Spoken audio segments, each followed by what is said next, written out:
BJP জনসংযোগ ও সদস্যতা অভিযান কর্মসূচিতে রেখা পাত্র। উত্তর 24 পরগনার বসিরহাট মহকুমার হিঙ্গলগঞ্জ বিধানসভায় দোলদলি অঞ্চলের কোটাবাড়ি এলাকায় বিজেপির পক্ষ থেকে জনসংযোগ ও সদস্যতা অভিযান করা হয়।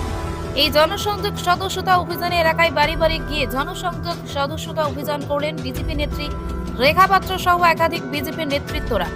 এদিন দুপুরে হিঙ্গলগঞ্জের কোটাবাড়ি এলাকায় গিয়ে কথা বলেন সাধারণ মানুষের সঙ্গে এবং মোবাইল ফোনে বিজেপির সদস্য পদ অভিযানে অংশগ্রহণ করার জন্য আহ্বান জানান বিজেপি নেত্রী রেখা পাত্র। আমরা তো কোর্টের উপরে আমরা মহামান্য হাইকোর্টের উপরে পুরো আস্থা রেখেছি এবং আমরা আশাবাদী যে অন্যায়ভাবে ভোটটা হয়েছে আমাদের পক্ষে রায়টা আসবে, এটা আমরা আশাবাদী। আর আমরা সেই আশাতেই আছি।